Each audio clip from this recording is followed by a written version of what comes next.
तो हेलो बच्चों, आज हम देखने वाले हैं इलेक्ट्रोलाइसिस। ठीक है, इलेक्ट्रोलाइसिस। तो इलेक्ट्रोलाइसिस क्या होता है, हमने पहले भी देखा है कि इस चैप्टर में हम मेनली केमिकल एनर्जी को इलेक्ट्रिकल एनर्जी में बदलना या फिर इलेक्ट्रिकल एनर्जी को केमिकल एनर्जी में बदलना सीखते हैं। ठीक है, तो हमने अभी तक सबसे पहले केमिकल एनर्जी को इलेक्ट्रिकल एनर्जी में बदलना सीखा है। ठीक है बच्चों, तो केमिकल एनर्जी को किस तरीके से इलेक्ट्रिकल एनर्जी में बदलते हैं। अब इलेक्ट्रिकल एनर्जी को केमिकल एनर्जी में बदलना है, फिर इलेक्ट्रो का मतलब है इलेक्ट्रिसिटी और लाइसिस का मतलब है ब्रेकिंग। तो इलेक्ट्रिसिटी पास करके किसी भी सब्सटेंस को ब्रेक करना क्या रहता है, इलेक्ट्रोलाइसिस। तो इलेक्ट्रोलाइसिस क्या है, when an electric current from an external source में एक इलेक्ट्रिक करंट पास करते हैं।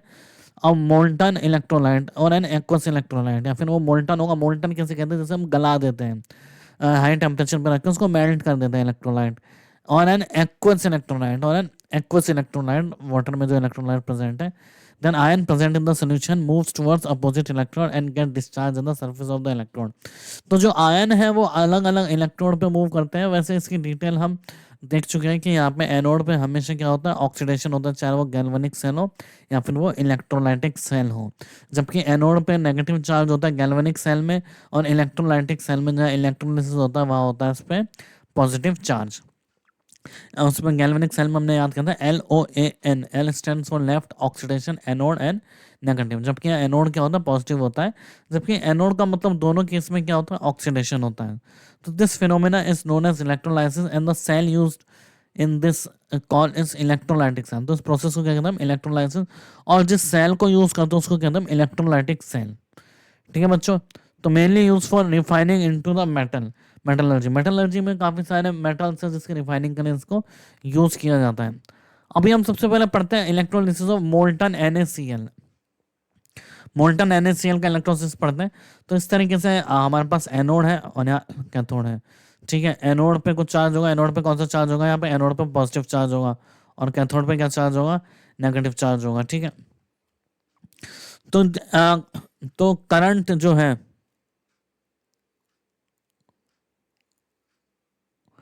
तो करंट की डायरेक्शन है जो एनोड है पॉजिटिव चार्ज और कैथोड है नेगेटिव चार्ज। तो NaCl है तो Cl माइनस नेगेटिव चार्ज की तरफ भागेगा और Na plus positive, Cl minus positive charge की तरफ भागेगा और Na प्लस जो है वो नेगेटिव चार्ज की तरफ भागेगा। तो इस तरीके से यहाँ क्या बनेगा, NaCl का सोल्यूशन बनेगा हमारे पास।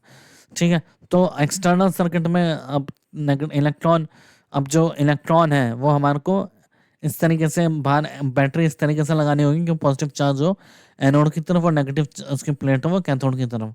तो इस तरीके से करंट कंप्लीट हुआ जो कि सपोर्ट कर रहा है इलेक्ट्रोलिसिस के प्रोसेस को।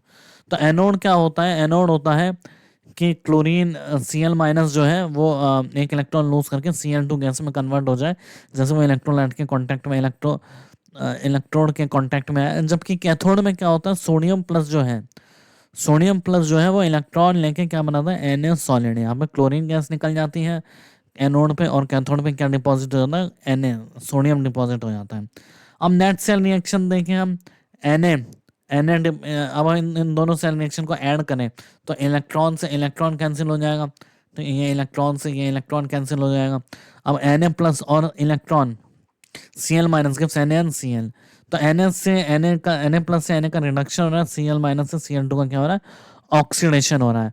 तो एक यहाँ हमारे पास इलेक्ट्रोलाइटिक सेल बन रही है। अब इसका जरा ई नॉट सेल निकालते हैं। हम जानते हैं कि Cl माइनस से Cl2 का ई नॉट सेल क्या होता है, नेगेटिव होता है। ठीक है, ये हमें पता है। और सोडियम का Na प्लस से Na क्या होता है, नेगेटिव होता है। Cl खुद के रिड्यूस होने की टेंडेंसी रखता है, तो CS क्लोरीन का ऑक्सीडेशन, क्लोरीन के इलेक्ट्रॉन लेने की टेंडेंसी होती है। तो क्लोरीन अगर इलेक्ट्रॉन देगा तो उसका ई नॉट नेगेटिव होगा ना, क्लोरीन अगर, और इसी तरीके से सोडियम के इलेक्ट्रॉन देने की टेंडेंसी होती है, तो सोडियम इलेक्ट्रॉन लेगा तो उसका भी नेगेटिव होगा ई नॉट। तो उसका ई नॉट सेल क्या है, टोटली नेगेटिव है। इस पूरे सेल का जो ई नॉट आ रहा है वो नेगेटिव आ रहा है, मतलब ये जो सेल है खुद से रन नहीं करेंगे। इसको चलाने के लिए एक्सटर्नल हमारे को फोर्स चाहिए होगा, जिसको हम क्या कहते हैं EMF ऑफ द, जिसको जिसलिए हमने बैटरी लगा रखी है ना बाहर। वो क्यों लगा रखी है, क्योंकि इसको चलाने के लिए हमारे को सोर्स चाहिए, खुद से रिएक्शन नहीं होगा। ऐसा नहीं है कि हम इलेक्ट्रॉन डाल दें उसमें और क्लोरीन एनोड की तरफ भागे और है ना क्लोरीन जो है वो एनोड की तरफ भागे और सोडियम अपने आप कैथोड की तरफ भागे, ऐसा नहीं होगा। हमारे को एक इलेक्ट्रिसिटी फिर एक वोल्टेज लगाना पड़ेगा एक्सटर्नल सर्किट, ठीक है, क्योंकि रिएक्शन नॉन स्पॉन्टेनियस है। Delta G minus n F ही होता है। तो the above non spontaneous reaction can not takes place on its own, अपने आप से नहीं हो सकती, but it is taking place due to application of externally non PV work done by the battery. तो बैटरी किस तरह का वर्क करती है? बैटरी करती है नॉन पीवी वर्क, ठीक है। बैटरी का होता है डेल्टा जी होता है नॉन पीवी वर्क, ठीक है, उसके कारण ही ये सेल रन करती है। अब बच्चों हम बात करते हैं फैराडेज लॉ। ये तो हमने बात कर लिया कि इलेक्ट्रोलिसिस सेल किस तरीके से होती है। अभी हम आगे और सब्सटेंस के इलेक्ट्रोलिसिस पढ़ेंगे, वो डिटेल में पढ़ेंगे, पर उससे पहले एक बार हम देख लेते हैं कि बोर्ड में फर्स्ट लॉ और सेकंड लॉ करके गिवन है, ठीक है, उसको हम पढ़ लेते हैं क्या होता है। एक्चुअली ये बोर्ड के लिए ही ज़्यादा फोकस्ड है फर्स्ट लॉ और सेकंड लॉ। हम जो जेई के क्वेश्चंस करेंगे एडवांस के फिर मेंस के, अगर नीट लेवल के भी हमने क्वेश्चंस किए हैं, तो उसमें भी हम फैराडेज लॉ का मेंशन नहीं करेंगे, हम लॉ ऑफ केमिकल इक्विवेलेंस से क्वेश्चन सॉल्व करेंगे। बट स्टिल हमारे को बोर्ड में मार्क्स लाना ज़्यादा इंपॉर्टेंट है, वो भी इंपॉर्टेंट है, ठीक है। तो उसके लिए हमारे को कुछ स्टेटमेंट लिखना है, कंसेप्ट हमारे क्लियर होगा, बस स्टेटमेंट लिखना है, उसके अकॉर्डिंग हमारे को बताना है। तो फर्स्ट लॉ क्या कहता है? During electrolysis the mass of substance produced in electrode is directly proportional to the charge utilized in the process. मतलब क्या होता है कि अगर हम इलेक्ट्रिसिटी प्रोवाइड कर रहे हैं, उसको वोल्टेज प्रोवाइड कर रहे हैं, तो कितना मास सब्सटेंस इलेक्ट्रोड में डिपॉजिट होगा, वो डायरेक्टली प्रोपोर्शनल करना हमने कितना चार्ज पास किया। वापस से अगर मैं बात करूं कि यहाँ पे कितना सोडियम डिपॉजिट होगा, ये डिपेंड करेगा कि हमने कितना चार्ज सप्लाई किया है। यहाँ पे बच्चों कितना करंट सप्लाई किया है, क्यों की बात करें, उतना एनर्जी डिपॉजिट होगा और उतना क्लोरीन क्या होगा, डिपॉजिट होगा, ठीक है। तो इसको हम कहते हैं Faraday's law of electrolysis. During electrolysis the mass of substance produced as an electrode is directly proportional to the charge utilized in the process, ठीक है। जैसे डब्ल्यू सब्सटेंस है वो डायरेक्टली प्रोपोर्शनल टू है क्यू। अब क्यू को हटा दें तो एक नया एक जो प्रोपोर्शनलिटी कांस्टेंट आता है वो होता है जेड। तो डब्ल्यू बराबर जेड आई टी, जहां डब्ल्यू क्या है, मास ऑफ सब्सटेंस जो ग्राम में डिपॉजिट हुआ, क्यू क्या है, चार्ज यूटिलाइज इन कूलम, आई क्या है, current use in ampere, T क्या है, टाइम, आई क्या है, electrochemical equivalent of the substance, ठीक है। अब ये टर्म है जो यूज होता है। अब इलेक्ट्रोकेमिकल इक्विवेलेंस क्या है? जब हम Q1 कूलम हो, तो Q1 कूलम हो तो W क्या हो जाएगा, Z, that is Z is the mass of substance produce when 1 coulomb charge is utilized. तो Z क्या है, जो मास ऑफ द सब्सटेंस, अगर हम 1 कूलम चार्ज यूज करेंगे तो कितना mass of the substance utilize होगा, वो होता है हमारा 1 कूलम इक्विवेलेंस, ये chemical electrochemical equivalence. Electrochemical equivalence वापस से रिपीट करेंगे, क्या होता है कि अगर देखो क्यू की वैल्यू 1 रखें तो डब्ल्यू क्या हो जाएगा, जेड। तो 1 कूलम चार्ज सप्लाई करने पर जो मास डिपॉजिट होता है इलेक्ट्रोड पे, उसको क्या कहते हैं हम, इक्विवेलेंस, इलेक्ट्रोकेमिकल इक्विवेलेंस, ठीक है बच्चों। अब ये था हमारा फर्स्ट लॉ ऑफ इक्विवेलेंस, ठीक है। तो फर्स्ट लॉ ऑफ इक्विवेलेंस में क्या होता है, अब इक्विवेलेंस ऑफ सब्सटेंस। अब हम लॉ ऑफ केमिकल इक्विवेलेंस जानते हैं कि कोई भी रिएक्शन हो उसमें सबके इक्विवेलेंस क्या होता है, इक्वल होता है। तो इक्विवेलेंस ऑफ सब्सटेंस यहाँ एक हिडन एलिमेंट है, जो हमने लॉ ऑफ केमिकल इक्विवेलेंस जब रेडॉक्स पे पढ़ा था, तो वहाँ हमने इसको कंसीडर नहीं किया था, वहाँ जरूरत नहीं पड़ रही थी, लेकिन यहाँ हमारे को कंसीडर करना है। तो equivalence of the substance will be equals to the equivalence of electron, ठीक है। Equivalence of the substance will be equals to the equivalence of the electron. और इक्विवेलेंस ऑफ द सब्सटेंस क्या होता है, मास अपॉन इक्विवेलेंट मास। और equivalence of the electron क्या होता है, number of moles of electron into n factor कितना है, 1 होता है, इलेक्ट्रॉन है ना, -1 में चार्ज होता है तो 1। तो इक्विवेलेंट मास को लिखेंगे W upon E, equal mass upon equivalent mass. और मोल्स क्या है इलेक्ट्रॉन के, अब मोल्स इलेक्ट्रॉन क्या है, चार्ज ऑफ इलेक्ट्रॉन, इलेक्ट्रॉन पे कितना चार्ज है डिवाइड बाय 96500। ये थोड़ा सा सोचने वाला है कि 1 मोल पे चार्ज होता है 96500, तो टोटल चार्ज को हम 1 मोल के चार्ज से डिवाइड कर देंगे तो क्या आएगा, नंबर ऑफ मोल्स मिल जाएगा। ये थोड़ा सा बच्चों ध्यान रखना है इसको, नंबर ऑफ मोल्स क्या होते हैं, चार्ज डिवाइड बाय 96500, क्योंकि 96500 बताता है 1 मोल पे चार्ज। लेट्स से ये है इसका डबल है, तो कितने मोल्स हो गए, 2 मोल इलेक्ट्रॉन हो गए। तो डब्ल्यू क्या आएगा, ई बाय 96500 इंटू क्यू। अब इसको हम फैराडे लॉ से कंपेयर करेंगे तो डब्ल्यू क्या आता है हमारे पास, अगर हम इसको फैराडे लॉ से कंपेयर करेंगे तो डब्ल्यू आ रहा है ई बाय 96500। तो बच्चों डब्ल्यू क्या आ रहा है, ई बाय 96500, ठीक है। तो equivalent mass of the substance क्या है, मोल, अब इक्विवेलेंट मास क्या, molar mass by n factor. तो लॉ ऑफ, तो इससे ये बोर्ड में पूछा जाएगा कि जैसे डब्लू, यहाँ याद रखिए बच्चों, डब्लू क्या है, यहाँ से कंपेयर करेंगे। डब्लू बराबर Z I T, Z into Q था, तो जेड की वैल्यू कितनी है, ना ए बाय 96500।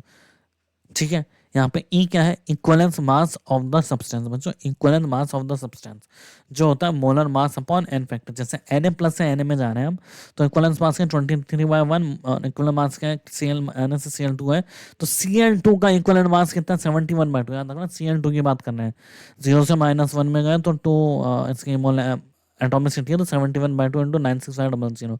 यह केमिकल इक्वलेंस, जो इलेक्ट्रोकेमिकल इक्वलेंस है उसकी वैल्यू है। इसको हमारे को बोर्ड तक रखना है याद। बाकी हमने जैसे ही कहा जेई के लिए हमें कॉमन मेथड यूज करेंगे जिसमें इन सब की जरूरत नहीं होगी। उसमें लॉ ऑफ फेराडेज लॉ की भी जरूरत नहीं होती। हम सीधे कैसे करेंगे क्वेश्चन, आप इसके लिए बने रहें। तो electrolysis question in JEE, number of equivalence of substance equals to number of equivalence of electron. ठीक है, ये करेंगे हम जो जेई में क्वेश्चन आए। तो number of equivalence of substance क्या होता है, number of equivalence of substance होता है mass upon equivalent mass, mass upon molar mass into n factor, moles into n factor, normality into volume into n factor। तो ये equivalent मास के हमारे को फॉर्मूलाज गिवन है बच्चों, फॉर्मूलाज ये हमारे को 3-4 फॉर्मूला है। Moles into n factor, normality into volume, molarity into volume into n factor, mass upon equivalent mass upon molar mass into n factor. ये 4-5 फॉर्मूले हैं। इसको देखा जाए तो 2-3 ही फॉर्मूले हैं कुल मिला के। ठीक है, सब इक्वलेंस ऑफ सब्सटेंस बता रहे हैं जो हमने रिडॉक्स में काफी डिटेल में देखा है। और यहाँ पे number of equivalent of electron क्या है, मोल्स ऑफ इलेक्ट्रॉन इनटू 1 और Q बाय 96500 और IT बाय 96500। ठीक है, अब सेकंड लॉ देखते हैं। सेकंड लॉ क्या कहता है, सेकंड लॉ कहता है if same amount of charges pass in different electrolytic cell then at each electrode the substance produce और consume have same number of equivalence. ये कह रहा है if same amount of charges passed in different electrolytic cell, अगर अलग अलग electrolytic cell में same amount of charge पास करेंगे तो जो भी सब्सटेंस डिपॉजिट होगा उसके इक्वलेंस क्या होंगे, सेम होंगे। अरे अगर Q की वैल्यू सेम है, नंबर ऑफ इलेक्ट्रॉन सेम है, तो इक्वलेंस भी तो सेम रहेगा। ठीक है, तो ये क्या कह रहा है कि अगर हम सबको सीरीज में लगा दें तो Q की वैल्यू सेम रहेगी। सीरीज में लगा दे तो सब टेंस जो अपने इलेक्ट्रोड पर डिपॉजिट होंगे सबका इक्वलेंस क्या होगा, बराबर होगा। तो इक्वलेंस ऑफ सब्सटेंस बराबर इक्वलेंस इन इलेक्ट्रॉन। अब same charge in all this cell, अब ऑल सब सेल्स में सेम चार्ज है, तो equivalence of the 1 equivalence two equivalence 3 equivalence 4 equals to equivalence, और इस किसी पर्टिकुलर सेल में equivalence of electron equals to equivalence of cathode. तो इस तरीके से हमने अगर बहुत सारे सेल को सीरीज में लगा दिया तो सब में चार्ज से सबके हमारे को इक्वलेंस क्या करना है, इक्वल करना है। आइए क्वेश्चंस करते हैं इसके ऊपर, तब और क्लियरिटी हो जाएगी। A solution of nickel nitrate is electrolysed between platinum and electron, charge दे रखा 1 फैराड है, how many moles of nickel will be deposited at the cathode. तो यहाँ Ni+2 से एक्वस से जा रहा है Ni सॉलिड में। ठीक है, अब इक्वलेंस, अब 2 इलेक्ट्रॉन है। ठीक है, तो फेराडे कितना है, 1 फेराडे इलेक्ट्रॉन है, तो 0.1 फेराडे बाय 96500 ये हो गया इक्वलेंस ऑफ इलेक्ट्रॉन इंटू 1, और इक्वलेंस ऑफ निकल कितना है, मोल्स इंटू एन फैक्टर कितना है 2, तो नंबर ऑफ इक्वलेंस आ रहा है 0.05 मोल, यानी नंबर ऑफ इक्वलेंस 0.05 मोल। अब हम इसको अगर बोर्ड में आ जाए क्वेश्चन तो कैसे सॉल्व करेंगे, बोर्ड में आ जाए तो सॉल्व करेंगे हम जैसे W बराबर क्या होता है Z इंटू क्यू, और Z क्या होता है E बाय 96500, ये देखा था। अब इक्वलेंट मास क्या होता है, मोलिकुलर मास बाय, और यहाँ पे E क्या है, molecular weight by n factor, मतलब m/2, यहाँ n फैक्टर निकल का कितना है 2, तो W क्या हो जाएगा हमारे पास, W हो जाएगा m/2 upon f into 0.1 f, ये चार्ज है। ठीक है, और ये हमने फेराडे रखा है, तो हो जाएगा m/20, मतलब ये हो जाएगा ग्राम, वेट हो जाएगा m/20 ग्राम, तो मोल्स कितने हो जाएंगे m/20/m, तो मोल्स हो जाएंगे 1/20 मोल्स, जो भी है 0.05 मोल्स। तो इस तरीके से हम दोनों भी मेथड दिए, हम दोनों मेथड से सॉल्व कर सकते हैं इसको, पर बोर्ड में हम W बराबर Z इंटू क्यू से सॉल्व करेंगे तो हमारे को ज़्यादा मार्क्स मतलब वही सॉल्व करना प्रेफर करें हम, क्योंकि पता नहीं कि बोर्ड में जो बैठा उसकी मेंटालिटी किस तरह की है। ठीक है, मेंटालिटी बोले अपने मूड किस तरह का है बच्चों, मार्क्स तो तभी मिलते हैं जब एग्जामिनर का मूड अच्छा हो। क्या बच्चों, सही कह रहा हूँ? बिल्कुल ये बात। तो potassium chloride is prepared by electrolysis of KCl in basic solution of the following. ये दे रखा है, current x is pass for 10 hour produce 10 gram of potassium chloride, the value of x। तो यहाँ पे 6 इलेक्ट्रॉन दे रखे हैं। ठीक है, पोटेशियम क्लोराइड का पूछा है बात, तो पोटेशियम क्लोराइड क्या होगा? KClO3। ठीक है, तो इक्वलेंस ऑफ KClO3 किसके इक्वल होगा? इक्वलेंस ऑफ इलेक्ट्रॉन के। ये हो equivalence of KClO3 equivalence of electron, और इक्वलेंस ऑफ KClO3 कितना होगा? 10 ग्राम अपॉन इक्वलेंट मास। इक्वलेंट मास कितना है? मोलिकुलर मास दे रखा है KClO3 का 122.6 by n factor. N factor कितना है? KClO3 +5 से जा रहा है -1 में, तो 6 equals to equivalence of electron. Current x A pass किया है हमने, तो x into time, x into 10 into 60 minute into 60 second, जो होगा करंट डिवाइड बाय फैराडे, कितना है? 96500, जो कि x की वैल्यू आती है हमारे पास लगभग 1.31, और जो कि है नियरेस्ट इंटीजर 1। तो बच्चों ये क्वेश्चन है जेईई मेंस 2021 का, सिंपल सा क्वेश्चन था। हमारे को law of chemical equivalence use करके जेईई के क्वेश्चन सॉल्व करने हैं। अब आइए नेक्स्ट क्वेश्चन देखते हैं। इक्वलेंस ऑफ, ये भी जेईई मेंस 2021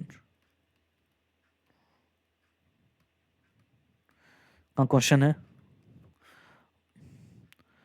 108 ग्राम सिल्वर है is deposited cathode from AgNO3 solution by a certain quantity of electricity, the volume of oxygen gas produced at। अच्छा ठीक है, यहाँ पे एक जगह सिल्वर डिपॉजिट हो रहा है। अच्छा ये कह रहा ऑक्सीजन कितनी प्रोड्यूस होगी?